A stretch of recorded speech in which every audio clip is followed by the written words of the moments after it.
ನಮಸ್ಕಾರ. ಬಿಜಾಪುರ ಹೇಗಿದ್ದೀರಿ? ಬಿಜಾಪುರ ನನಗೆ ಬಹಳ ಬಹಳ ಹಳೇದು. ವಿಜಯಪುರ ಅನ್ನೋದು ಇನ್ನೂ ಅಭ್ಯಾಸ ಆಗಿಲ್ಲ, ಅದಕ್ಕೆ ಬಿಜಾಪುರ ಅಂತ ಅಂತೀನಿ. ಮೊದಲನೇದಾಗಿ ಇಲ್ಲಿ ಎಲ್ರಿಗೂ ಜಗಜ್ಯೋತಿ ಬಸವೇಶ್ವರ ಜಯಂತಿಯ ಶುಭಾಶಯಗಳು. ಬಹುತೇಕ ಒಂದು ಆಗ್ಲೇ ಬೋರ್ಡಲ್ಲಿ ನೋಡಿದೆ, ನಂಬರ್ 892 ವರ್ಷದ ಜಯಂತಿ ಅಂತ. ಇದು ಹತ್ತತ್ರ 1000 ವರ್ಷ ಆಗ್ತಾ ಬಂದ್ರು ಒಬ್ಬ ವ್ಯಕ್ತಿಯ ಆದರ್ಶ ಇಷ್ಟು ವರ್ಷಗಳಾದ್ರೂ, ಇಷ್ಟು ಶತಮಾನಗಳು ಕಳೆದ್ರೂ ಕೂಡ ಇನ್ನೂ ಉಳಿದು ನಮ್ಮನ್ನು ಎಲ್ರಿಗೂ ಇನ್ನೂ ಕಾಡ್ತಿದೆ. ಅದು ಇವತ್ತಿಗೂ ಸಲ್ಲುತ್ತೆ. ಇವತ್ತಿಗೂ ಅದನ್ನ ನಾವು ಅನುಸರಿಸಬಹುದು, ಅನುಕರಿಸಬೇಕಾದಂತ ವಿಷಯಗಳನ್ನ ಅವ್ರು ಅವಾಗಲೇ ಹೇಳಿ ಹೋಗಿದ್ದಾರೆ. ಅಂದ್ರೆ ಆ ವ್ಯಕ್ತಿಯ ತಪನ ಎಷ್ಟು ದೊಡ್ಡದು, ಆ ವ್ಯಕ್ತಿಯ ಹೋರಾಟ ಎಷ್ಟು ದೊಡ್ಡದು, ಆ ವ್ಯಕ್ತಿಯ ಯೋಚನಾ ಲಹರಿ ಏನಿತ್ತು ಅನ್ನೋದನ್ನ ನಾವು ಅರ್ಥ ಮಾಡ್ಕೋಬೇಕು, ಅದನ್ನ ನಾವು ಪಾಲಿಸೋದಕ್ಕೆ ಟ್ರೈ ಮಾಡಬೇಕು. ಸೊ ಆದ್ರೆ ಈಗ ಭಕ್ತರಲ್ಲಿ ದೇವ್ರಿಗೆ ಕಾಣು, ಎಷ್ಟು ಸರಳವಾದ ಮಾತು. ಆ ಭಕ್ತರಲ್ಲಿ ದೇವರನ್ನ ಕಾಣಬೇಕು ಅಂದ್ರೆ ಅದು ಎಂಥ ಒಳ್ಳೆ ವಿಚಾರ. ಆ ತರದ ಕಾಯಕವೇ ಕೈಲಾಸ ಅಂತಕ್ಕಂಥ ಮಾತುಗಳನ್ನ ನಾವೆಲ್ಲ ಅನುಸರಿಸ್ತಾ ಬಾಳ್ಬೇಕು. ಇದೇ ನಿಟ್ಟಲ್ಲಿ ನಡೆದಿರ್ತಕ್ಕಂಥ ಒಬ್ಬ ಶ್ರೇಷ್ಠ ವ್ಯಕ್ತಿ ಇಲ್ಲಿ ನಮ್ಮ ವೇದಿಕೆ ಮೇಲೆ ಕೂತಿದ್ದಾರೆ. ನಾನು ಅವ್ರಿಗೆ ಸಿಕ್ಕ ತಕ್ಷಣ ಹೇಳಿದೆ, ಸರ್ ನಾನು ನಿಜವಾಗ್ಲೂ ನಿಮ್ಮ ಭಾಷಣಕ್ಕೆ ಅಂದ್ರೆ ಒಂಥರ ಹೆಂಗೆ ಅಂದ್ರೆ ಅವ್ರ ಭಾಷಣಗಳಿಗೆ ಗೂಸ್ ಬೌನ್ಸ್ ಬಂದಿತ್ತು. ನನಗೆ ಅಷ್ಟು ದೊಡ್ಡ ಇಷ್ಟ ಅವ್ರು ಕಂಡ್ರೆ ಅಭಿಮಾನಿಯಾಗಿದ್ದೆ. ಆದ್ರೆ ನಾನು ಚಿಕ್ಕ ವಯಸ್ಸಿಂದ ಬಿಜಾಪುರ ನೋಡಿದೀನಿ ಅಂತ ಹೇಳದಲ್ಲ, ಕಳೆದ 12-13 ವರ್ಷದ ನಂತರ ಅದೇ ಬರ್ತಾ ಇದ್ದೀನಿ. ಈಗ ಬರಕ್ಕಾಗಿರಲಿಲ್ಲ. ಅವತ್ತಿನ ಬಿಜಾಪುರಕ್ಕೂ ಇವತ್ತಿನ ಬಿಜಾಪುರಕ್ಕೂ ಸರ್ ನಿಮ್ಮ ದುಪ್ಪಟ್ಟು ಅಭಿಮಾನ ಜಾಸ್ತಿ ಆಯ್ತು ನಿಮ್ಮ ಮೇಲೆ.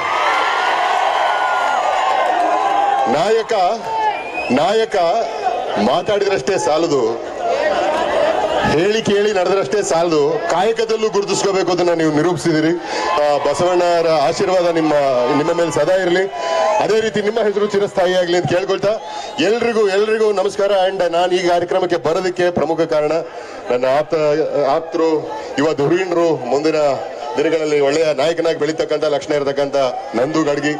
ಸೊ ಇವ್ರಿಗೆ ಒಳ್ಳೆ ಭವಿಷ್ಯ ಇರಲಿ ಅಂತ ನಾನು ಬಸವೇಶ್ವರಲ್ಲಿ, ತಾಯಿ ಚಾಮುಂಡೇಶ್ವರಲ್ಲಿ ಪ್ರಾರ್ಥಿಸ್ತಾ, ನನ್ನ ನೆಚ್ಚಿನ ಬಿಜಾಪುರ ಅಂದ್ರೆ ಒಂದೇ ಒಂದು ಸಮಸ್ಯೆ ನಂಗೆ ಬಿಜಾಪುರದಲ್ಲಿ, ಊಟ ತಿಂಡಿ ಎಲ್ಲಾನು ಸೂಪರ್. ಮೊಸರು ಅವಲಕ್ಕಿ ಇದ್ದಿದ್ದು ತುಂಬಾ ಇಷ್ಟ ನನಗೆ. ಆದ್ರೆ ನಮ್ಮ ಜೋಶಿಯವ್ರ ಫ್ಯಾಮಿಲಿ ಇದೆ, ನನ್ನ ಬಹಳ ಆಪ್ತರು, ಬೇಕಾದವರು, ನನ್ನ ಫ್ಯಾಮಿಲಿ ಇದ್ದಂಗೆ. ಅವ್ರಿಗೆ ಹೇಳೋದು ಒಂದೇ ಮಾತು, ಅಪ್ಪ ಬಿಸಿಲುಗಾಲದಲ್ಲಿ ಮಾತ್ರ ಇಲ್ಲಿ ಕರಿಬೇಡಿ ಅಂತ.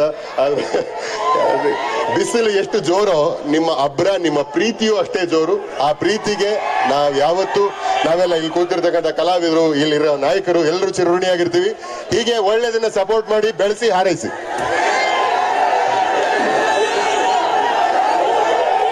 ಡೈಲಾಗ ಮುಂದೆ ನನ್ನ ನೆಕ್ಸ್ಟ್ ತಲವಾರ್ಪೇಟೆ ಸಿನಿಮಾ ಬರುತ್ತೆ, ಆ ಸಿನಿಮಾದ ಒಂದು ಡೈಲಾಗು ನಿಮಗೋಸ್ಕರ. ಬೀದದಲ್ಲಿರ್ಬೇಕಾದ್ ಬೀದಿಗೆ ಬಂದ್ಬಿಟ್ರೆ ಹುಲಿ ಆಗ್ಬಿಡಕ್ಕಿಲ್ಲಕಲ್ಲ, ಇಲಿನೇ. Love you all, thank you so much. ಒಳ್ಳೇದಾಗ್ಲಿ. ಜೈ ಹಿಂದ್, ಜೈ ಕನ್ನಡ. ಖುಷಿ ಆಯ್ತದೆ. ಅದಕ್ಕೆ ನಾನು ಇಲ್ಲಿಗೆ ಬಂದಾಗೆಲ್ಲ ಒಂದ್ ಡೈಲಾಗ್ ಹೇಳ್ತೇನೆ, ಟಕರ ಟಮ್ಟೇಟು, ನಮ್ಮ ವಿಜಯಪುರ ಜನ ಯಾವತ್ತಿದ್ರು ಅಲ್ಟಿಮೇಟು. ನಿಜವಾಗ್ಲೂ ಸಖತ್ ಖುಷಿ ಆಯ್ತು ನನಗೆ. ನಿಮ್ ಮಾತು ಖಡಕ್ ಆಗಿರ್ತದೆ, ನೀವು ಮಾಡೋ ಕಾರ್ಯಕ್ರಮಗಳು ಖಡಕ್ ಆಗಿರ್ತವೆ. ನಿಜವಾಗ್ಲೂ ನೀವು ಡ್ಯಾನ್ಸ್ ಮಾಡೋದೆಲ್ಲ ನೋಡ್ರಿ ನನಗೆ ಬಂದು ಕೆಳಗಡೆ ಹೇಳಿ ನಾನು ಡ್ಯಾನ್ಸ್ ಮಾಡ್ಬೇಕು ಅನ್ನಿಸಿದ್ದು, ಅಷ್ಟೊಂದು ಖುಷಿ ಆಯ್ತು.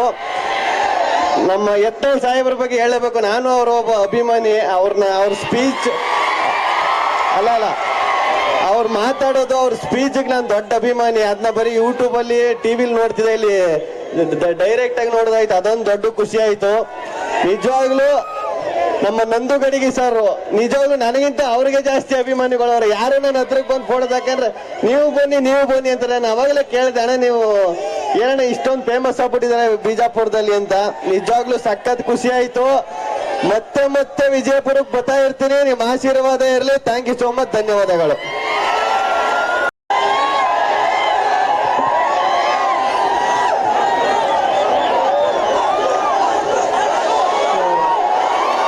ಎಲ್ರಿಗೂ ನಮಸ್ಕಾರ. ವೇದಿಕೆ ಮೇಲಿರುವಂತಹ ಗಣ್ಯರಿಗೂ ಹಾಗೂ ಪೂಜ್ಯರಿಗೂ ನನ್ನ ನಮಸ್ಕಾರಗಳು. ಹಾಗೆ ಬಿಜಾಪುರಕ್ಕೆ ನಾನು ಬರ್ತಾ ಇರೋದು ಮೊದಲನೇ ಬಾರಿಗೆ.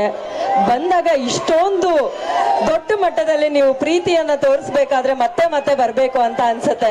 ಇದೆಲ್ಲದಕ್ಕೂ ಮುಖ್ಯ ಕಾರಣ ನಮ್ಮ ವೇದಿಕೆ ಮೇಲೆ ಆಲ್ರೆಡಿ ಕೂತಿರುವಂತಹ ಒಂದು ಸೂಪರ್ ಸೆಲೆಬ್ರಿಟಿ ಅಂತ ಹೇಳಬಹುದು, ಸನ್ಮಾನ್ಯ ಶ್ರೀ ಬಸವನಗೌಡ ಪಾಟೀಲ್ ರವರು.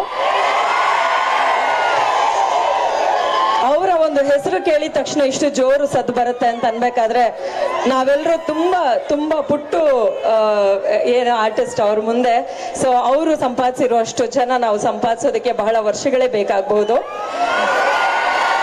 ನಿಮ್ಮ ಅಭಿಮಾನಿಗಳು ಬಹಳಷ್ಟು ಜನ ಇದ್ದಾರೆ ಸರ್. ಸೊ ನಾನು ಹೆಚ್ಚು ಸಮಯ ತಗೊಳ್ಳಲ್ಲ. ಅಂಡ್ ನನ್ನನ್ನ ಈ ವೇದಿಕೆ ಮೇಲೆ ಬರಮಾಡ್ಕೊಂಡಂತಹ ನಿಮ್ಮೆಲ್ಲರಿಗೂ ನನ್ನ ಧನ್ಯವಾದಗಳು. ಸ್ಪೆಷಲ್ ಆಗಿ ಮಿಸ್ಟರ್ ನಂದು ಗಡಗಿ ಅವರಿಗೆ, ಅವರು ನಮ್ಮನ್ನ ಬೆಂಗಳೂರಿಂದ ಇಲ್ಲಿವರೆಗೂ ಬರಮಾಡ್ಕೊಂಡಿದ್ದಾರೆ. ನೀವೆಲ್ಲರೂ ಇನ್ನೊಬ್ರನ್ನ ನೋಡೋದಕ್ಕೆ ಸಿಕ್ಕಾಪಟ್ಟೆ ಎಕ್ಸೈಟ್ಮೆಂಟ್ ಅಲ್ಲಿ ಬಂದಿದ್ದೀರಾ. ನಾನು ನಿದ್ದೆ ಮಾಡದೆ ಬಂದಿದ್ದೀನಿ. ಅದು ಯಾರು ಅಂತಂದ್ರೆ ನಮ್ಮ ವಸಿಷ್ಠ ಎನ್ ಸಿಂಹಾರ್ ಅವರು, ಅವರ ದೊಡ್ಡ ಅಭಿಮಾನಿ ನಾನು. ಸೊ ಅವ್ರ ಜೊತೆ ವೇದಿಕೆ ಹಂಚ್ಕೊಳ್ತಾ ಇರೋದಕ್ಕೆ ನನಗೆ ಇನ್ನೊಂದಷ್ಟು ಖುಷಿ ಹೆಚ್ಚಾಗಿದೆ. ವಿಜಯಪುರಕ್ಕೆ ಮತ್ತೆ ಮತ್ತೆ ಬರುವಂತಹ ಅವಕಾಶ ನನಗೆ ಸಿಗ್ಲಿ. ಥ್ಯಾಂಕ್ ಯು, ಧನ್ಯವಾದಗಳು. ಎಲ್ಲರಿಗೂ ಬಸವ ಜಯಂತಿಯ ಶುಭಾಶಯಗಳು, ಹಾಗೆ ಅಕ್ಷಯ ತೃತೀಯದ ಶುಭಾಶಯಗಳು. Thank you.